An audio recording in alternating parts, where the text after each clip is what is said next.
Salmebit, Chris Almogitgebit, არასამთავრობო ორგანიზაციათა კოალიცია ჩვენი უფლებებისათვის.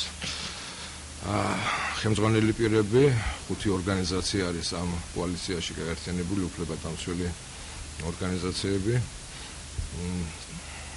წარმოგიდგენთ თითოეულ მათგანს ქალბატონი მაია ჯანურდაშვილი, ქალბატონი მაია ხარაძე, ბატონი ჯიმში როთონაძე, ქალბატონი ანნა არაბული და თქვენი მონამორჩილი დავითი ლილუაშვილი. მინდა მოგაწოდოთ ინფორმაცია და გავუწყოთ, რომ კოალიცია ჩვენი უფლებებისათვის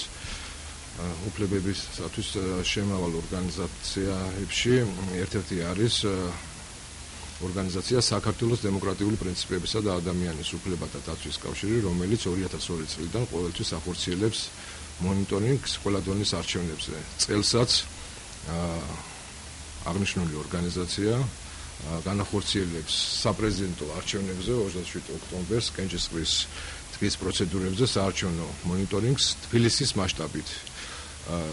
მინდა გითხრათ, რომ CSGO-ში გავიარეთ ჩვენი რეგისტრაცია და CSGO-ს 218 განკარგულების საფუძველის თანახმად მოგვენიჭა ადგილობრივი ორგანიზაციის სტატუსი.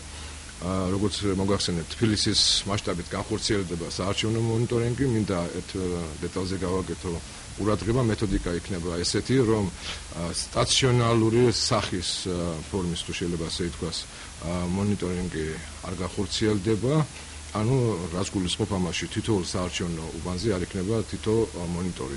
მოგახსენებთ, თბილისის მასშტაბით არის 760 საარჩევნო უბანი.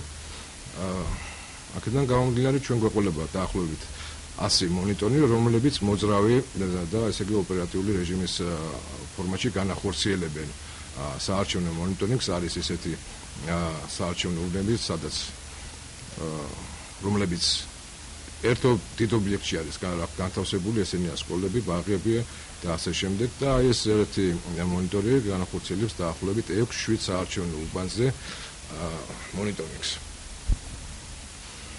ეს მინდოდა მეუწყებინა თქვენთვის,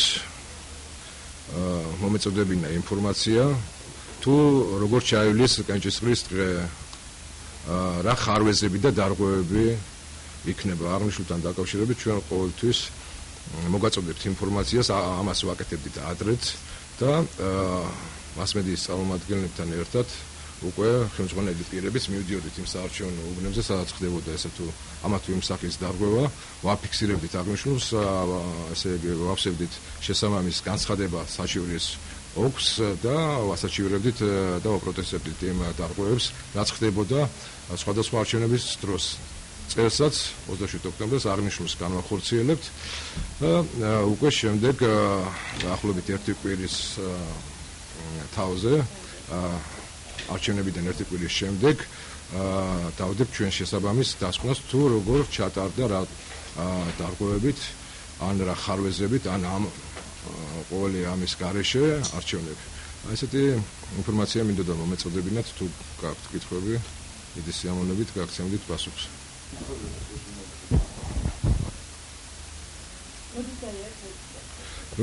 რეგისტრაცია გავიარეთ, ესე იგი 2 სექტემბერს 2013 წლის და 2 აგვისტოს განკარგულების ნომერი არის 218/2013. თუგნებად ძალიან მცირედი, ესე იგი, საუბარი გქონდეს ადმინისტრაციული რესურსების შესახებ, გამოყენების შესახებ. ისე როგორც სხვა წლებშიც სამწუხაროდ წელსაც ხდებოდა ადმინისტრაციული რესურსების გამოყენება. აღნიშნულს ვაფიქსირებდით ადგილობრივი თუ საერთაშორისო არასამთავრობო ორგანიზაციების, სხვადასხვა შექმნილი უწყებათა შორისი კომისია, რომელსაც ხელმძღვანელობს ქალბატონი თია წოლუკიანი, მე დავით ლილუაშვილი ვარ ამ უწყებათა შორის კომისიის მიწვეული წევრი. და წელსაც ესე იგი, როგორც მოგახსენეთ, ფიქსირდებოდა ადმინისტრაციული რესურსის გამოყენება, მაგრამ სამწუხაროდ წინა პერიოდში, წინა წლებში ნაციონალურმა მოძრაობამ საარჩევნო კოდექსით დაუშვა ადმინისტრაციული რესურსის გამოყენების შესაძლებლობა. არის კოდექსში ის ნორმები, რომელიც პოლიტიკური თანამდებობის პირებს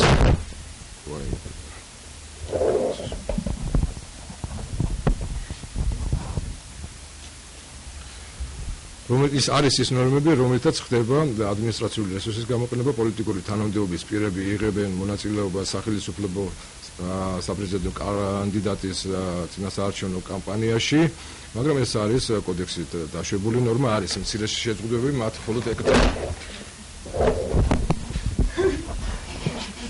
ეს არის აშკარა პროვოკაცია, მაგრამ ის უკიდან არ ვიცით. ადრე დამოვიჭი ხო არა ყავს. კი ბატონო. საიდან დავიწყე? ხო, ესე იგი, საარჩევნო კოდექსით დაშვებულია აი ეს ნორმა, რომ შეიძლება გამოყენებული იყოს ადმინისტრაციული რესურსი გარდა სამუშაო საათებისა და მაღალი თანამდებობის პირები, პრემიერი, ministrები, მათი მოადგილეები დაყვებიან ბატონ გიორგი მარგველაშვილს საარჩევნო კამპანიის დროს, როგორც ეს ხდება არა სამუშაო საათების დროს, ან ისინი იღებენ რამოდენიმე დღიან, ასე ვთქვათ, შვებულებას და ესე ახორციელებენ ხარდაჭერას გიორგი მარგველაშვილისადმი.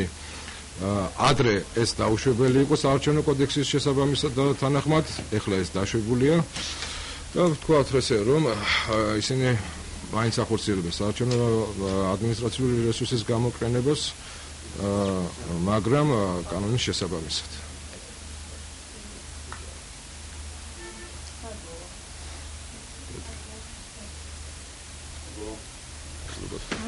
მადლობა თქვენ.